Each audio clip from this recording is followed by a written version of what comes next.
بسم الله الرحمن الرحيم والسماء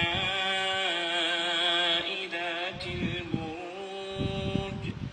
واليوم الموعود وشاهد ومشهود قتل أصحاب الأخدود النار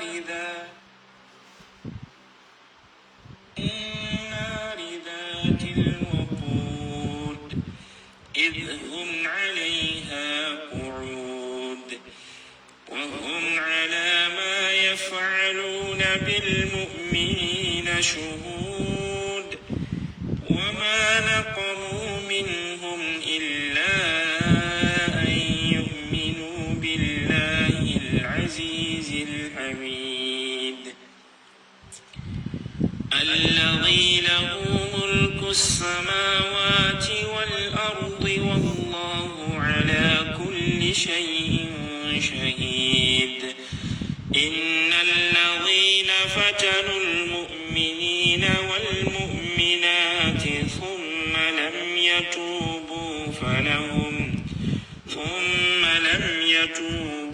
فلهم عذاب جهنم ولهم عذاب الحريق إن الذين آمنوا وعملوا الصالحات لهم جنات تجري من تحتها الأنهار ذلك الفوز الكبير إن بطش ربك لشديد إنه هو يبدئ ويعيد وهو الغفور الودود ذو العرش المجيد فعال لما يريد هل أتاك حديث الجنود فرعون وثمود بل الذين كفروا في تكذيب والله من ورائهم محيط بل هو قرآن مجيد في لوح محفوظ. Alhamdulillah Rabbil Alamin. Nous remercions le lecteur Mohamed Sako depuis la Guinée-Conakry. Que Allah met la baraka sur cette belle lecture, que Allah met la baraka sur lui ainsi que tous les lecteurs. Que Allah subhanahu wa ta'ala fasse de nous les Ahlul Quran.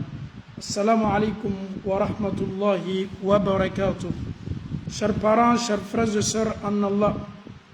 l'intervention des imams, l'intervention des sages n'a plus de poids aujourd'hui. Aujourd'hui, le divorce est devenu, masha'Allah, quand il y a un petit problème net, c'est le divorce. Aujourd'hui, un imam qui vient intervenir, il vient avec deux options. Je sais que ce n'est pas du tout facile, je vais faire de mon mieux, mais le reste, la balle reste dans leur camp. Un sage qui vient intervenir, le sage, il sait très bien que c'est déjà gâté, comme on le dit chez nous. Chers parents, chers frères et sœurs en Allah, pourquoi aujourd'hui, les divorces aujourd'hui, si je peux le dire, souvent on a l'impression d'oublier le jour du mariage. Les parents sont invités, les imams sont là, tes amis sont invités, tes proches sont là, la mosquée est remplie. Tout le monde est venu, alhamdoulilah, assister à ce beau mariage, à ton mariage. Tu aimes ton mari t'aime. Donc la mosquée, elle est bel et bien remplie. Nous sommes tous présents dans la mosquée avec un seul objectif, c'est de te faire des doigts, des bénédictions pour que Allah subhanahu wa ta'ala puisse guider ton mariage, pour que Allah puisse mettre la baraka sur le mariage. Mais peu de temps après, ces deux-là, grâce à vous, à cause de vous, les gens se sont déplacés massivement pour venir assister à ce mariage inoubliable, avec ce que les imams ont dit, ont donné comme alhamdoulilah conseil. Chers parents, chers frères et sœurs en Allah, ces deux-là deviendront des ennemis. Ces deux-là, aucun imam ne pourra encore intervenir, aucun sage ne peut parler encore dans ce couple-là. La solution pour que ces deux-là, la femme soit à l'aise, elle soit en paix, d'après ce qu'elle a dans sa tête, ou l'homme pour qu'il soit à l'aise ou en paix, la solution c'est de se rendre à la justice ou à la police. C'est le thème d'aujourd'hui. Que Allah nous facilite la bonne compréhension. En faou ani ambao, encore la menikala bela kafuni. Dina nyamo desenime bi ka furukela mankambe minu ni nyonche ka ben sabati furukela ni nyonche. Bi anka mabao, anka kodono nanka kotu, ampe polo fanime mamunu lanka sigida nanka société la. Olu yere desenime bi ka furukela ou la sigi nyoma pour que furu sabati. Muna bi almamu tese anga mabao tese conseiller o tese lalilikela o tese furu ni tese penatuni furu ni sali le kaka kabini almami mana wala masaji yere mana kabe na kana intervention ke e ba ye ka fo furu kala flatu mankante ka se yoromi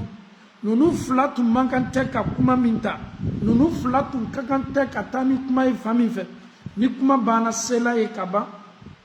abe gbele ben alhamdulillah almamu ka soyo de ma baw ka soyo ode mais mona bi almamu kuma kan fanga tala furu kelaw ni nyonche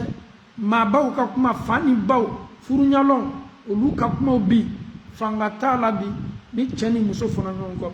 ameta kan ni lalili ka bi chew ni muso be ma furu ko anya donc a fo ko foi si mandi shetana yi dolomina o ka ko ka no shetana bulu sulari o ka ko ka no shetana bulu ala soso bara kelengele nambe ni beye bara no ma shetana fe ayara te misodia ni foila shetana be sawa be misodia ko kelempe mina o le furusa be shetana ma comme kupu ay kupu di monta furusa be shetana ma comme ala yera sawuna ko kelai furusa be shetana ma comme ya fale shetana yene kiye madu ta ka fara akalla fili jamauka fosi mandi shetana yen misodia bunda kono kateme chemina musotun kadi ko fe nunu nana furusa furu nana sa furusa dola o flan nyonte shetana ba yere glorifier ni bara mi o de boy donc anya donc afo anka bongono naw anka furu kono nana anka foyo dususuma teselaji ila 100% ko mama fa chomi bi bembe chani musoche sini bembalia be sini ngana bembe sini ngana ko fa bambalia be furu yere tetani ko wati to la bembe wati do la bente dugu kolo ko ka itena bonna bo a mansalewa a almamundewa a kolonalewa a julawlewa a commerçantlewa a sénégalawlewa a bolola barawlewa kibeta mami ka furu soro 100% mankante atei atese kala nyasima dobe sabari o kam mankanka dobe munyu o ka toroyaka dobi nyala gba toroyaka doba donc ka furu kono ni kibika hake bela ka funi réclamer ikibi ka hake be manyinge ka furu la iba ye ka fo be logbo furu kela wala me be logbo furu musola fo furu kela fla do de dia o ka hake ko pour que furu yese sabakila furu te dugu kolo koka furu te dugu kolo koka furu te dugu kolo koka ko bembaliya ni fonko nyoya te furu mina meni bebe na furu kono ka kla ka kodo bembe na kana sabati o furu tei ka foko furu mi 100% atei amadere ka kei ayerete na kelai mami kafsa ni diana kono fembe anyonte na kelai akadi akafuru kadai amuso kadai abehina musola ayere fana tun kan akademba yaka o yere na ka nyumaya anaka jogo nyumaya anaka hina anaka benado akasokono wati dola anya ye ka fo ana muso fona nyonko muso ye koke tumado ko do te ko bentai wala ma cha yere be se ko kala me an ka tidin selnyana ale ma to nyolike an ka tidin tunga selnima an ka tidin yere ye ko ka muso do ka plaisir ko son Allah taala yere ye mu faye ko muso kana na ibla ko dola fibeta idiane ko do haram ya ira kuma subhanallah Allah taala ko ma qur'ana kono ya ayyuhan nabi ya ila muhammad ila nabi ma lima tuharrimu ma ahalla allah lak munabe fe haramu ya ala ka fe mi ladara yi tabtaghi mardata azwajik ikanime ki muso ka satisfaction ni muso ka diene ni wa ayi ne ala ye fe mi ladara yi italo muso kuma kan koso muso ka kodo koso ikana na ke sababu ye ka i yero kuma haramuya fema ne ala ye femi ladara ye furute dugu koloko kan Asie furute dugu koloko kan Ameriki furute dugu koloko kan farafina furute dugu koloko kan Europe ko furu min abe damna ka ban furukala fila be sigi ke fonko ɲɔgɔnya dɔ tɛ na bɛnbaliya dɔ tɛ na ɲakumu bɛ na kɛlɛmisɛnninw bɛ ɲa furu si tɛ se tɛmɛna nin bɛɛ bɛ furu bɛɛ le kɔnɔ i sɔnna a bɛ furu kɔnɔ i ma sɔn a bɛ furu kɔnɔ i k'i bolo kɔrɔta a bɛ furu kɔnɔ i m'i bolo kɔrɔta a bɛ furu kɔnɔ i ni cɛ ka di bɛnbaliya bɛ se nana i ni cɛ man di bɛnbaliya bɛ se nana i tɔlɔ ye nin lamɛn a kana k'i kɔnɔ k'a fɔ k'i kelen pe ka bɔ nin kɔnɔ ko nin ko sugu bɛ nkalonfin furu tɛ dugukolo kɔ kan min kɔ segin a kan kɔ furu tɛ dugukolo kɔ kan cɛ ya limaniya ye wara muso ka limaniya ye wara ninnu ye siran ala ɲɛ o ka furu sabatini bɛ ala ko ni tiɲɛ kan mɛ don dɔ bɛ na na fɔnkɔɲɔgɔnya bɛ don ni ɲɔgɔn cɛ ɲɔgɔn faamuyabaliya bɛ na don ni ɲɔgɔn cɛ o yɛrɛ bɛ se bilala ɲɔgɔn na ko dɔ la adamadenya tɛ taa nin kɔ furu yɛrɛ tɛ taa nin kɔ furu ka di furu n'a ka di ya don dɔ bɛnbaliyaw bɛ na na kɛlɛmisɛnninw bɛ na na ɲɔgɔn faamuyabaliyaw bɛ na na tɔn bɛ se mɔntela ɲɔgɔn kan furu si tɛ se taa la o kɔ mais mun de ye problème ye bi kɔlɔlɔ jumɛn de ka bon bi an ka furu kɔnɔna na ni cɛ ni muso fɔnna ɲɔgɔn kɔ furusa man di hakilima foyi ye n bɛ segin a kan maa dɔw bɛ yen bi olu ye furusa ala b'a dɔn o ye furusa o jolako de la ala yɛrɛ fana nin de ɲininaw fɛ furusa yɛrɛ le ka di olu la ni furu nin ye malgré ninnu ye furusa ni alimamu y'o da don furusa la waati waati o b'o dusukun a b'o tɔɔrɔ a yɛrɛ bɛ k'o kɔnɔ k'a fɔ komi défaut bɔra olu de la ka sɔrɔ défaut ma b'o la o ye fɛɛrɛ bɛɛ kɛ k'o ka furu protéger mais alaw taala kitila mun na olu ta kɛra furusa ye an bɛ alaw taala dali o ye sabari min kɛ u ka furu kɔnɔ na o ye muɲu minnu na ni alaw taala kitila furusa la ka sɔrɔ o ka laɲini tɛ o seko tɛ an bɛ ala dali ka furu ɲuman di o ma min tun ka fisa ka tɛmɛ fɔlɔ ma ka ala m'o kɛla ka bɛnsɛma ɲuman di nin kelen kelenna bɛɛ ma ka furu ɲuman latigɛ o kelen kelenna bɛɛ an yɛrɛ ka kisa bɛ min kan bi mun kɛlen bɛ bi ka karamɔgɔw sɛgɛn mun kɛlen bɛ bi ka an ka sajiw sɛgɛn o de ye ni cɛ ni muso fɔnna ɲɔgɔn kɔ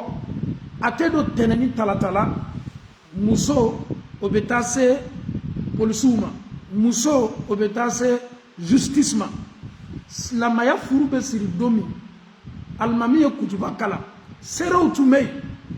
mais walahi fitina kana da wara ma cɛ ni muso bɛ se fɔnna ɲɔgɔn kɔ fo ka taa se furusa ma mais o ka kuma tɛ taa ka taa faama so mais bi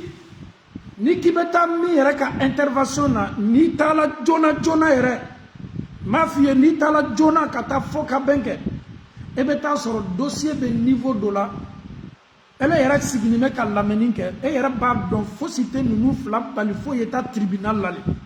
muso bɛ taa jɔ tribunal la cɛ bɛ taa jɔ tribunal la ninnu tɛ foyi sigi ma kɔnɔna fo tribunal dossier la dɔ la déjà mais imam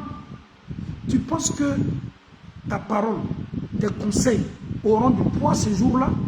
les sages et vous pensez que le dossier qui est déjà avancé nin dossier bɛ faamaso la a dossier bɛra taa faamaso la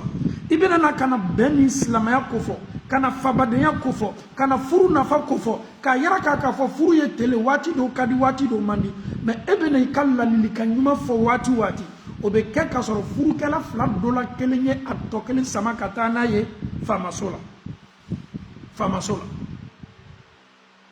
dossier t'a la déjà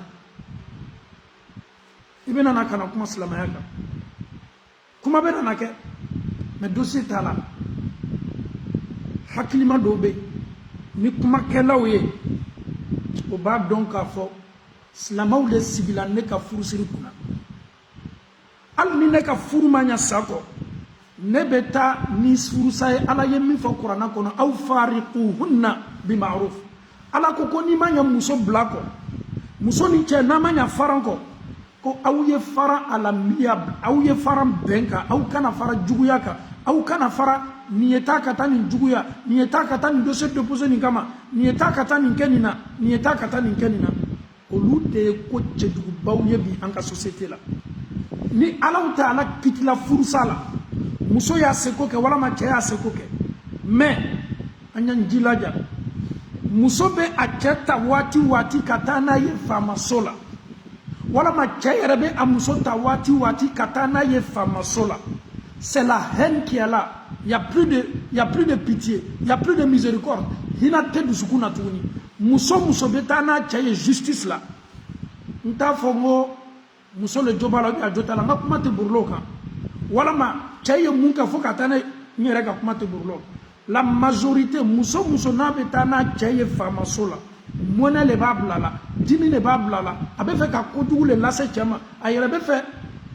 parce que Allah Ta'ala y'a fait tout le monde Coran kono imo ke. Cɛ fana bɛ taa n'a muso ye waati waati faamaso la. Ye muso min furu ye denw sɔrɔ n'a ye. Ele bɛ taa faamaso la ka taa I muso juguya ka taa kumaw fɔ I muso ka faamaso la. Walama muso bɛ taa ka taa kumaw fɔ a cɛ ma faamaso la. Billahi ni tulo ka a dɔw lamɛn ni nana jɔ ka justice la ka muso ka rapport lamɛn walama ka cɛ dɔw ka rapport lamɛn ele yɛrɛ b'u yɛrɛ ma ɲininka o ko shetana fila le tun kɛlen bɛ ka ɲɔgɔn furu wa walama Ala Ta'ala ka maa minnu fisaya ka karama dɔw ma ko adamadenw de ɲɔgɔn furu wallahi fitina sugu bɛ justice la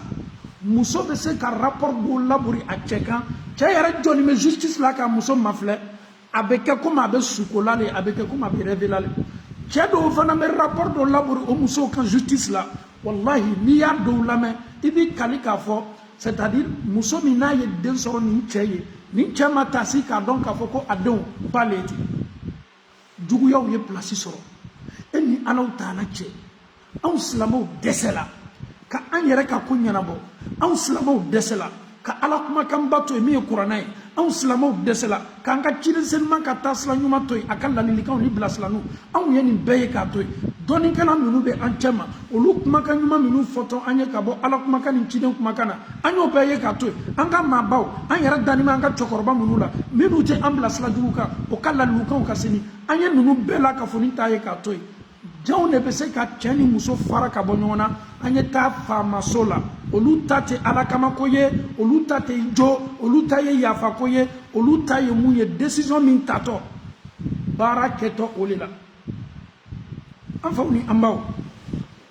nin ye ɲininkali ye k'a lase silama bɛɛ ma o kosɔn n y'a fɔ alimamuw dɛsɛla sages dɛsɛla a ma kɛ komi o dɛsɛla o ma se de la o bɛ na waati waati ka na Ala ko fɔ o bɛ kɛ ka sɔrɔ cɛ ni muso dɔ la kelen ye ɲɔgɔn sama ka taa faamaso la faamaso yɛrɛ bɛ lawuli kun jumɛn kama silamɛw y'i tuloma dɔn kosɛbɛ américains aw y'i tuloma dɔn kosɛbɛ européens y'i tuloma dɔn kosɛbɛ cɛ bɛ taa n'a muso ye faamaso la mun kosɔn muso bɛ taa n'a cɛ ye faamaso la mun kosɔn an bɛna nin secret fɔ parce que mɔgɔ y'a dɔn ko tɛ kɛ ni kun t'a la muso tubabu la I ka muso ye n'a ye a cɛ ta ka dossier ta teriya bolo ma ka taa faamaso la I tuloma dɔ a la kosɛbɛ dɛ muso ni ɲinana ka diinɛ danbe kɔ muso ni ɲinana k'a fɔ k'a ye silama de ye ni muso ɲinana k'a fɔ k'a kɛlen bɛ k'a ko kɛ don min fanga b'a la tubabu jamanaw na sariyaw b'a bolo a kumakanw fana tanin don mais a bɛ ɲina ko dɔ kɔ a bɛ nin kɛ don min a ye ko dɔ bila a kun na a y'a bila a kun na k'a fɔ ko Ala Ta'ala ye masa de ye I furucɛ ta I bolo ka taa n'a ye faamaw fɛ kuma kuma diyali ye rapport bonda kɔnɔ y'a bɛɛ sɛbɛn a bɛ nin de kɛla n na a ka jugu n na a bɛ n basi la a bɛ n kɛla ta e yɛrɛ b'a dɔn I ni Ala cɛmala la ko I cɛ tɛ nin foyi kɛli la e yɛrɛ b'a dɔn hali n'i sala k'i lakunu kaburu kɔnɔ n'i ma ɲininka la I b'a dɔn k'a fɔ I cɛ tɛ nin kɛli la nin bɛ taa n'a furucɛ ye waati waati o kosɔn furu dɔw bɛ yen a labɛn ko ka gɛlɛn cɛ dɔw bɛ yen fabadenw don cɛ dɔw bɛ yen o bɛ siran Ala ɲɛ cɛ dɔw bɛ yen olu bɔra famille minnu la o ma bɔ manamana famille na o ma ɲɔgɔnna ye o faw la o ma ɲɔgɔnna ye o baw la o ma ɲɔgɔnna ye o ka kabila la o ma ɲɔgɔnna ye o ka sigida la ko ka kabila mado muso ye cheta katana e famaso ame muso makan folo nambana me se chawma me yalao muna muso be cheta katana e famaso ame do Ameriki 90% fo sitede ko child support wari min kakan ka di dema abe chebla falibara la chebe bara wari na to be da doma a 90% Ameriki tabo doli Europe fana mola parce que nous matena fola e do ne bani nyonche nantala famaso la fanga be an muso ni de ne la ya de ka dépenser abe ate fo kelene abe doubler ka tripler abe laka muso be na fem fo le sebeto eleni ala taala cheni ko la wulla ala ko kama mbal mamso ke mata dinu tudani ibe julu do chogo mina julu be na sara o chogo la eleni mam ye wati ke nyo fa furula ala taala kitla fursa la wu nyoche me muna be fa ka ti ka nyana ma ya gbele ya ama muna be fa ka ti détruire muna be fa ka ti chien muna be fa ka ti ka nyana ma ya chi ok ebeta war minu ka ngadi dewma ni na nyona obe alhamdulillah rabbil alamin mais yokodo long ya donc afo ko muso chama nebe oluno chaw furu sala abese kana muso yara jobala asetuno olu fananye ko chawta katana e famasola mais nunu muso mirila o ka dambe o ka fabadenya o ka muso ya ka donc afo ko te ko bentaye neni chamye wati ke nyonfe ajuguyala na nyanya ayen toro nyanya ayen tonyo nyanya nete sen chetala katana e famasola katan chebla problem na ndon fado memiri o yorodoroma mato imani ala tonyona ne islamade menta to chola islama muso abe fokiye dina barake abe fokiye fabadenya ke abe foki ka yerlon ya sabati ka fo ibola che belebele la mi fadenye ibola muso belebele la mi badenye ibaye chela sigi keni sabari ye chogomina ayado ifana na ya yaraka malgré fursa do la ni cheche toroya belalika me mana ta longele ka cheni na do ameto yan kilfo mbamso ameto yan kilfo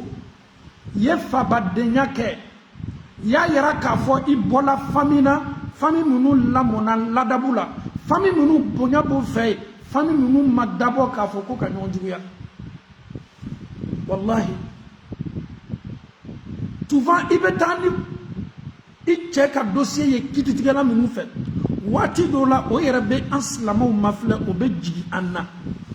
obe amafle wati dola obe jigi an hakilila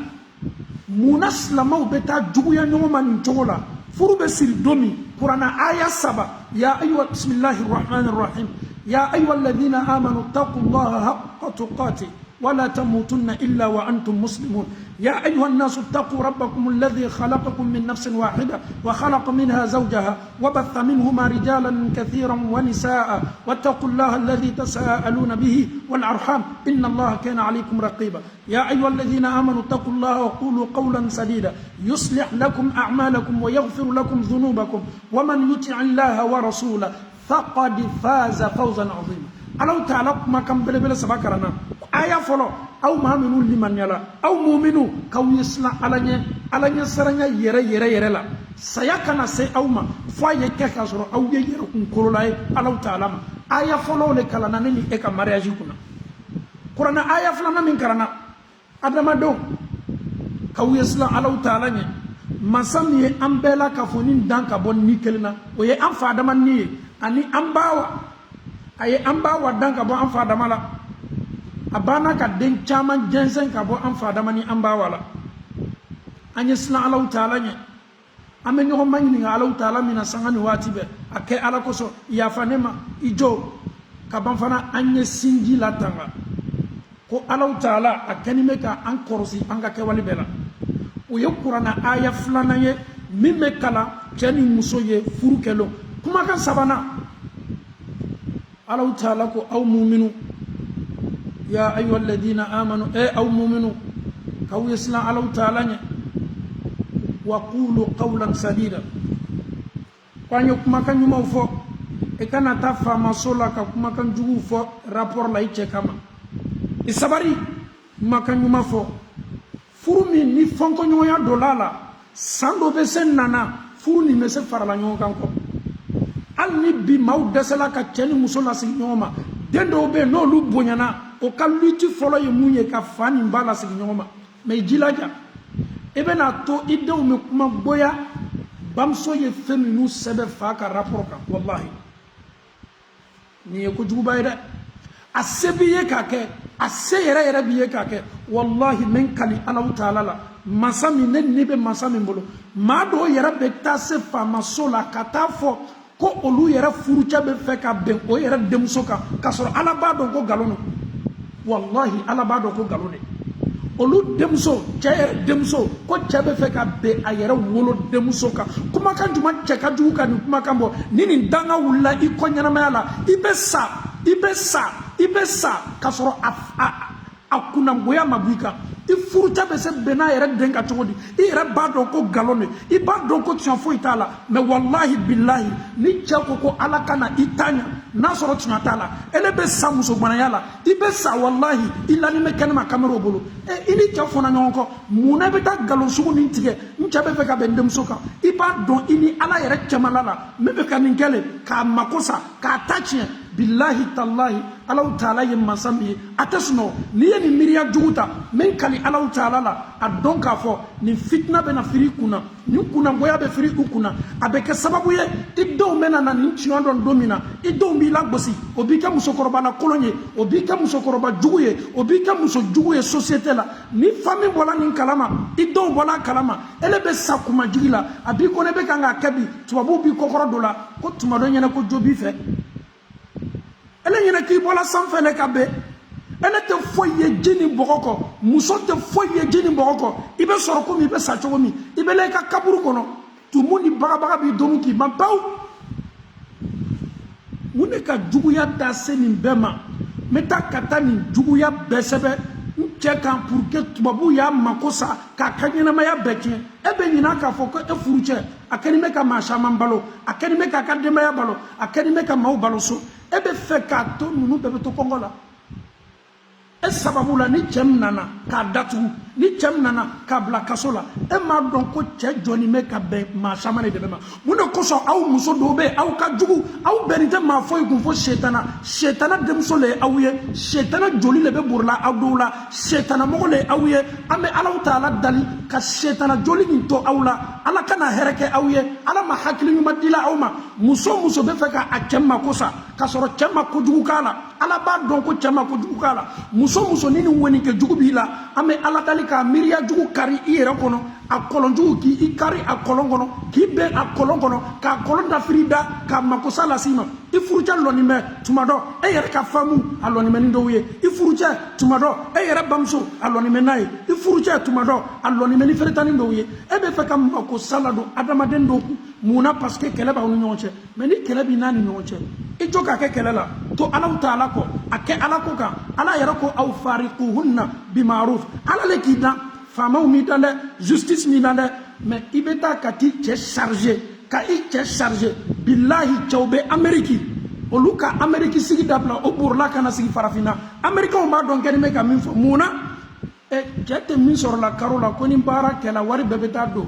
denw ka charge ni fɛnw na i tɛ taa sigi farafinna wallahi i bɛ bori ka taa sigi farafinna o de yɛrɛ ka fisa i ma parce que nkalon de lali la i charge la i bilala ko la i tɛ ko min na n'a bɛ ten alhamdulillah muso bɛ fɛ k'e ta tiɲɛni muso bɛ fɛ k'e mako sa tuma dɔ jo b'i bolo mɛ jo ma d'i ma n balimacɛ i ye Ala minɛ i denw don n'i fana baarala k'a di denw ma i ma juguma foyi kɛ i yɛrɛ wolodenw na i joliw le mɛ miiriya jugu min natɔ k'a labori cɛw kan musow ye sabari ten o y'a kɛ Ala yɛrɛ kosɔn ko dɔ bɛ a se bɛ adamaden y'i dan i y'a dɔn k'a fɔ ko dɔw bɛ yen ni k'i b'a kɛ k'a pousser i bɛ kan k'a kɛ waati min na a ka di i ye mɔgɔw b'i kɔfɛ k'i kokɔrɔ don mɔgɔ b'i kɔfɛ ka fanga don i la mɔgɔ b'i kɔfɛ k'a fɔ taa anw b'i dɛmɛ fanga b'i la yan i kumakan ta nin mɛ muso kana ɲinɛ dɛ i ka min kɛ nin cɛ la Ala bɛna cɛ dɔ fana ɲɛsin ma don dɔ nin cɛ non seulement n'i ka fani ko i b'a bisi cogo min na a bɛ na i ka intérêt bonda kɔnɔ a b'i ka intérêt dɔrɔn de kɔ a bɛ komi a bɛ n'i bisi komi fani bɛ bisi cogo min k'i ka nafolo bɛɛ ta a tɛ dan o ma dɛ n'a k'i bisi ka ji bɛɛ bɔ fani bɛ furufuru cogo min k'a la tile la a b'i la tile la maaw tɛmɛtɔ bɛɛ b'i ye tile la i bɛ to tile la i bɛ ja bɛɛ ɲɛkɔrɔ maaw kɛlen bɛ ka fani ye a ɲigini la tile la tile y'a gosi fani yɛrɛ jala ala bɛ maa dɔw lasi ma min bɛ nin tasuma ɲɔgɔnna la i la i ye foroto min ta k'a la cɛ dɔw kan cɔ ala ta ala na maa dɔw la na i ma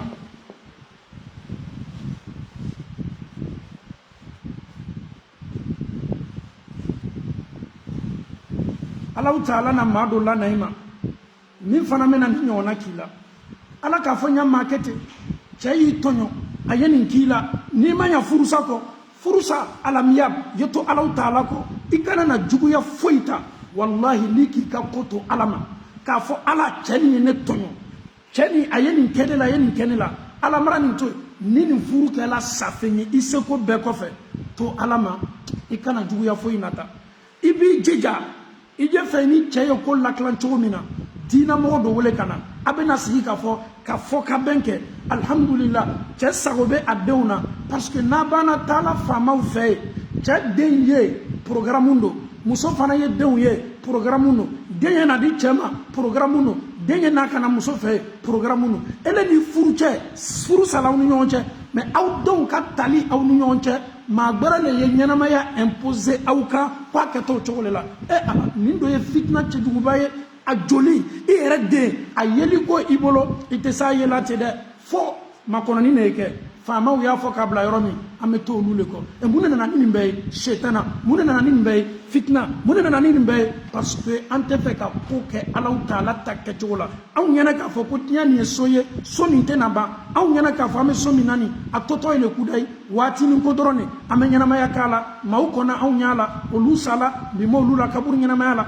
anw fana b'a la anw fana bɛ sasi ka foyi t'a la anw fana bɛna laban kaburu ɲɛnamaya la don dɔ anw bɛna lakunu ala taala bolo ka an ma ɲininka an fɔtaw an kɛtaw an ye min k'an ka furu la an ye juguya min lase an cɛw ma an bɛ ma ɲininka a bɛɛ la ka fɔ nin na an faw ni an baw est ce que i b'a dɔn k'a fɔ ala kɛra sɔrɔ sallam a ye nin ko fɔ an ye hadisa la muso jugu muso min n'a tɛ miiriya ɲuman ta furucɛ ye n'a bɛ k'a fɛ k'a furucɛ mako sa wallahi muso min b'a cɛ tɔɔrɔ muso min ka tɔɔrɔya bɛ laburi a cɛ kan arijinɛ ala ye muso min kɛ i cɛ ka ɲɛsigi ɲuman ye arijinɛ muso b'i kanto i ma k'a sɔrɔ i t'a kalama i ɲɛ t'a la a b'a f'i ye i le muso jugu muso min ye maa jugu ye muso min man ɲi i dusukun man ɲi mun ne bɛ kɛlen bɛ ka ne furucɛ tɔɔrɔ ne furucɛ lonna de i bolo yan a tɛmɛtɔ le ne furucɛ natɔ n fɛ yan arijinɛ kɔnɔ ni ala taala sɔnna est ce que i b'a kalama k'a fɔ ko muso bɛ yen ala ye muso minnu kɛ ɲɛsigi ye ka cɛw ma kɔnɔ cɛ minnu tɔɔrɔlen bɛ o musow bolo cɛ minnu tɔɔrɔlen bɛ musow bolo muso jugu o nɛnw man ɲi o daw man ɲi o kumakanw man ɲi o miiriyaw man ɲi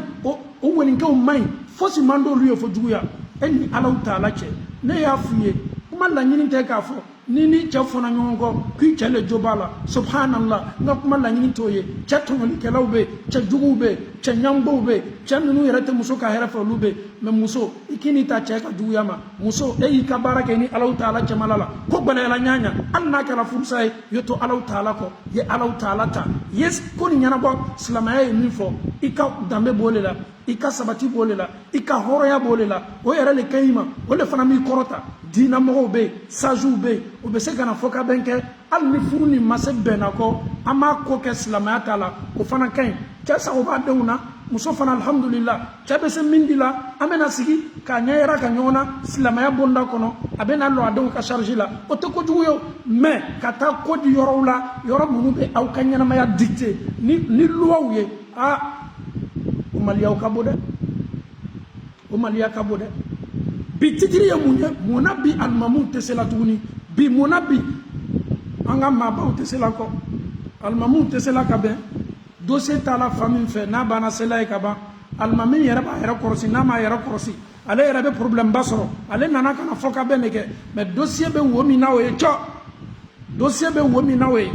ni alimami walama kɛlɛfɔla n'i m'a ko kɛ hakili la ni tɔgɔ yɛrɛ t'a la ka taa lase o yɔrɔ la ko an nana faamaso la mɔgɔ dɔw le nana ko non ko a bɛ tan n'i le kɔni tɔgɔ banna fɔ la a caman na kiti yɛrɛ bonda kɔnɔ sika t'a la i yɛrɛ fana bɛ se wele la ka sɔrɔ e nana ka na fɔ ka bɛn de kɛ i tɔgɔ bɛ taa ta ka taa d'o ma ɲa d'o ma i ka ɲumanya bɛ k'i bolo juguman ye an balakaw aw ye sabari an balakaw n'i ye adamaden sigiyɔrɔma 100 ta cɛ ni muso bɛɛ musow le ka faamasolata ka ciya ka tɛmɛ cɛw ta kan diɲɛ yɔrɔ bɛɛ. Amérique musow le ta ka ca, Europe musow le ta ka ca, Asie musow le ta ka ca. Sika yɛrɛ t'a la, sɔsɔli yɛrɛ t'a la. N'i ye adamaden 100 labɔ, muso 80 kɔ olu le bɛ taa faamaso la. M'a fɔ cɛw tɛ taa dɛ, cɛw bɛ taa, mais cɛ min bɛ taa n'a furumuso ye faamaso la kɛlɛ kɔfɛ a ka dɔgɔ. Parce qu'il s'est dit quoi? An ye waati kɛ ɲɔgɔn fɛ, n denw b'ale, muso bɛna juguya kɛ n na cogo o cogo. An ye cɛw ye yan subhanallah. A ye muso lana ka bɔ farafinna ka na, muso nana dɔrɔn ka ban a la.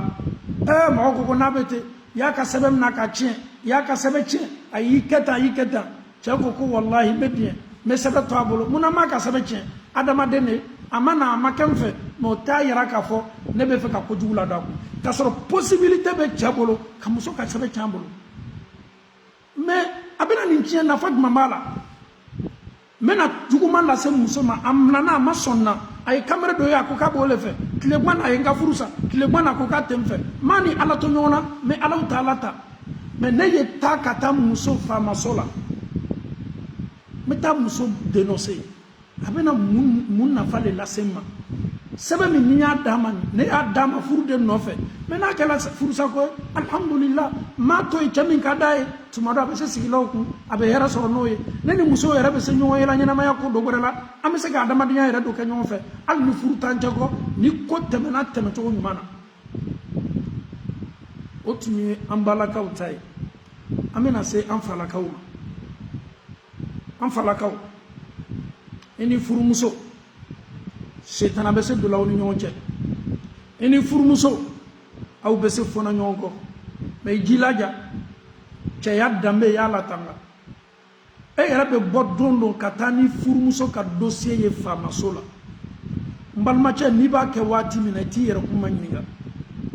E yɛrɛ bɛ bɔ waati waati ka taa rapport cɛjugu sɛbɛn i muso kama faamaso la. O ye nin k'a la, o ye nin k'a la, o ye nin k'a la. N balimacɛ, n'i bɛ nin kɛ waati min na i tɛ miiri k'a dɔn k'a fɔ ko alaw taala ka mɛlɛkaw minnu siginin bɛ i kini bolo n'i bolo mara na, mɛlɛkaw kɛlen bɛ k'i mafilɛ dɛ. I kɛlen bɛ ka wuya labɛn k'a sɛbɛn i muso kan. Des mensonges, c'est pas du tout vrai. Mais tu veux détruire ta femme. Tu veux non seulement, c'est-à-dire i muso yɛrɛ a ye mina ka bila kaso la walama a ye mina ka rapatrier. Ele bɛ se ka dusulajigi sɔrɔ o de la. Mun de kɛlen bɛ k'i bila la sitana? Mun de kɛlen bɛ k'i bila la mɔnɛ? Mun de kɛlen bɛ k'i bila la dimi min donn'i la? N balimacɛ, cɛya dɔ fana ye mun ye? Dimi ye du la, ye sabari ka dimi kun. Kira ko sallallahu alaihi wa sallam ko laysa shadidu bi sur'a. Ala kira de ko te sallallahu alaihi wa sallam, laysa shadidu bi sur'a, innama shadid man yamlik nafsahu 'inda al-ghadab. Ko adamaden ni tɔɔrɔya kɛla, mɔgɔ min bɛ girin ka ko kɛ k'a tɛ fɔ o ma cɛya. Mɔgɔ min bɛ girin ka réagir ka taa ko dɔ kɛ i bɛ sigi ka nimisa min na, a tɛ fɔ o ma musoya. Cɛya ni musoya ye mun ye? Mɔgɔ min bɛ se ka ni tɔɔrɔya b'a kan waati min na k'a dusukun mara dimi waati, o fana ye cɛyaba dɔ ye. Ne balimacɛ, cɛ joli bɛ yen bi o ye avocat ta o musow kama k'a sɔrɔ muso t'a kalama. Cɛ dɔw bɛ yen bi wallahi subhanallah, ni ala yɛrɛ banna hinɛ bɔla adamaden dusukun na. Muso min ka su kelen pe kɛ n'i ye dɔrɔn, ka su kelen pe si n'i ye, o dɔrɔn kosɔn wallahi i ka kan k'a dɔn k'a fɔ ni muso juguyala ne la ɲaɲa, n ka kan ka dan. Muso min ye nin kɛ ne la, munna n bɛ taa avocat ta kama? Wallahi lettre dɔw bɛ lana dɔw ma, c'est-à-dire a m'a min a m'a bɔn, a bɛ bara a yɛrɛ la ka mun kɛ k'a cɛ y'a convoqué. A ye n convoqué mun na? N'a fɔra ɲɔgɔn kɔ tuma dɔ furusa bɛ yen, n kan ka taa n yɛrɛ présenter. Nin juguman ni ko bɛɛ ye, ele ka mɔgɔ dɔ ta ka taa n'a ye faamaso la, a kɛla cɛ ye a kɛla muso ye. E bɛ fɛ ka taa tiɲɛ faamaso la, mais tu penses que cette personne va se laisser faire? An bɛ jamana minnu la, loi jamanaw lo, mɔgɔ le taala n'i ye faamaso la, a tigi bɛ fɛ k'i tiɲɛ. Mais ele ni mun kɛli ka kan? Tu vas maintenant t'armer, tu vas te préparer, tu vas chercher les preuves, tu vas essayer de te défendre. Parce que en partant comme ça, tu risques deux choses. Soit ils vont t'expulser, tu risques la seconde chose, soit tu vas payer, c'est-à-dire donc ça va engendrer encore c'est-à-dire engendrer juguya fosi tɛ na n'a ye fo juguya silama cɛmanw an ye miiri ka taasi i muso ka kojugu k'i la cogo cogo i ni muso fɔnɔ ɲɔgɔn kɔ cogo cogo hali ni solution ma se sɔrɔla aw ka ko la n'a dɛnna furusali la silamɛcɛ ye sabari ka miiri Alahu Taala ma muso ni Ala to ɲɔgɔn na i yɛrɛ tawakali Alahu Taala la muso nin ko ko bɛ kɛ sababu ye k'a tiɲɛ k'a mako sa i ma bɔ a bɛɛ la muso nin bɛ se nimisala k'a yɛrɛ lasegin muso nin bɛ se seginna k'a k'i muso ye tuguni sini muso nin bɛɛ kɔfɛ i ni muso nin bɛ se bɛnna la mɛ ni e taala ni muso ye faamaso la hali ni fɔ ka bɛn kuran natɔ kɔ muso ka maaw bɛna jigin i la dɛ lanatiya tɛna kɛla muso ka maaw la ka na i ma i y'o denmuso lataa faamaso la i y'o kɛla sababu ye o denmuso si la kaso la nin tɛ bɛn fami foyi ma i b'i jo to ko la hali n'a gbɛlɛyala i jilaja i ye siran Alahu Taala ɲɛ i ye ko di Alahu Taala ma furu tɛ dugukolo kɔ kan ni fɔnkɔɲɔgɔnya tɛ furu min na furu tɛ dugukolo kɔ kan ni tuma dɔ ɲɔgɔnya ye baliya tɛ furu min na nin bɛɛ bɛ kɛ furu la dususuma bɛ se ka na mɛ an y'an jilaja cɛw ni musow bɛɛ an ye siran Alahu Taala ɲɛ an ye silamaw de ye an ka furusurulenw la kuranna ayaw de kalanna an kana na nin juguya ɲɔgɔnna ta an ni ɲɔgɔn cɛ muso kana kɛ cɛ jugu ye cɛ kana kɛ muso jugu ye cɛ n'a bɛ taa n'a muso ye faamaso la ka nkalon la muso la nin cɛ bɛ sa ɲani na nin cɛ bɛ sa tɔɔrɔya la i ye maa dɔ le tɔɲɔ ka nkalon fabriquer k'a la ɲɔgɔn kan k'a da maa den kun i muso ye nin k'i la a ye nin k'i la a y'a kɛ tan e yɛrɛ ni Ala cɛmala la i b'a dɔn k'a fɔ muso min tɔɲɔ bilahi n'i ye nin wuya ɲɔgɔnna la i muso la fɔ furu yɛrɛ sala nin kan n balimacɛ i tɛ lafiya sɔrɔ i ka ɲɛnamaya la tant que nin kɛnin bɛ ka kule i tɔgɔ la tant que nin kɛnin bɛ ka kasi i tɔgɔ la tant que i ye tɔɲɔ min l'a kan tant que n'a kɛnin bɛ ka tɔɲɔ nin fɔ Alahu Taala ye i ka foyi tɛ marché i bolo parce que i ye danfɛn dɔ le tɔɲɔ i ye maa dɔ le tɔɲɔ i man tɛ ka min tɔɲɔ silan muso ɲaji ɲɛ silan muso kasikan ɲɛ muso ɲaji man ɲi dɛ an bɛ Alahu Taala dali k'an silan Ala ɲɛ ni cɛ ni muso fɔnna ɲɔgɔn kɔ an y'an jilaja an ye faamasola ko to yen an y'a ko to diinamaw bolo an y'a ko to an ka furuɲalaw bolo an y'a ko to an ka silamɛya lalilikɛlaw bolo o y'o sekow kɛ a caman caman na solution na sɔrɔ a caman caman na bilasirali ɲumanw bɛ kɛ a caman caman na hali n'a tola furusa ma furu bɛ sa ka sɔrɔ bɛn bɛ yen komi Ala y'a fɔ cogo min aw fariquhunna walama aw y'o fara ɲɔgɔn ya aw n'o ye séparé bil ma'ruf ni bɛn ye ni sabati ye ni kanu ye ni fréquentation ɲumanw ye a kana kɛ ni hɛni ye a kana kɛ ni juguya ye cɛ ni muso baban farala ka ban juguya ba sabati dusukun na o tɛ ko bɛɛ ta ye an bɛ nin lase silama cɛman bɛɛ ma an faw an y'an jilaja cɛlakaw an y'an jilaja ni muso ka furu tola sali ma solution ma sɔrɔ i jilaja i ye to silamaya kɔ i ye to Alahu Taala kɔ i kana i muso ta ka taa n'a ye faamaso la ayi dabila nin cɛman ye ko ɲuman tɛ ko bɛnta tɛ silamacɛ i ma bɔ a la nin tɛ ko ye ko ɲuman tɛ ni muso kelen tuma dɔ a bɛ se seginna tuguni k'a k'i muso ye an bɛ nin fɔ silamamusow fana ye silamamuso ni ni cɛw fɔnna ɲɔgɔn kɔ a kɛ Alahu Taala kosɔn solution ɲinina a ma bɛn solution ma sɔrɔ ko bɛɛ kɛla ayi a ma bɛn muso ye siran Alahu Taala ɲɛ i kana taa ni cɛ ye faamaso la ka taa kumaw fɔ a ma faamaso la ka taa rapportw charger i cɛ kan faamaso la ka taa i cɛ ka ɲɛnamaya gbɛlɛya ma ka taa juguyaw ni hasidiyaw k'a bɛɛ ta ka a lase faamaw ma k'a fɔ ko n cɛ bɛ nin kɛ n na a bɛ nin kɛ n na n kelen kosɔn pour que kojugu ye lase cɛ ma a silamamuso nin tɛ baara ɲuman ye silan Alahu Taala ɲɛ a dɔn k'a fɔ ko furu tɛ dugukolo kɔ kan ni fɔnkɔɲɔgɔnya tɛ furu min na ni ɲɔgɔnya ye baliya o bɛɛ bɛ kɛ furu la bɛn fana bɛ yen furu bɛ taa cogo nin de la an ye sabari ka Alahu Taala mafilɛ an ye sabari k'a dɔn k'a fɔ waatinin fitinin de bɛ an bolo dugukolo kɔ kan kɛmɛ ta di nu to dan i bɛ juru don cogo min na a bɛ sɛrɛla o cogo de la bi alimamuw dɛsɛla bi an ka sajuw dɛsɛla o bɛna sigi kuma kunna dossier sela ka ban faamaso la o bɛna Ala ko fɔ cogo cogo cɛ walama muso a y'a muso convoqué o bɛ justice la rendez-vous waati de bɛ kan ka makɔnɔ muso ye a ta fɔ ka ban den 3 de b'an bolo den 2 den 1 ɲɛfɛ kalo la a ye nin de sara k'a di denw ma ɲɛfɛ donc n'a ma ɲa denw ye kɔ semaine kɔnɔ weekend 1 o bɛ d'a ma walama 2 weekend sur 1 voilà ma ibeni kuma be metwa bulane 20 week-end sur 3 donc week-end tan kono abese ka denye week-end fla dorona nunu ye koduma ye ayere wolo doni dugu ya be tase chogodi ibe ifurja bali adew yelima o te ko betaye furu be se sala alhamdulillah o kala la kitna ko ye solution yini na nyambe ma amambe ma nyanji laja anye dugu ya bo andu sukuna den falo e den bado akela nyanya ante sitalani ko ameni la salama be ma tubula anya njilaja aslama ufana anya ka dossier gérer aslama anya kloma la ga dinala aslama anya Allah taala kuma kan lame nte salama e parti dola ka ke salama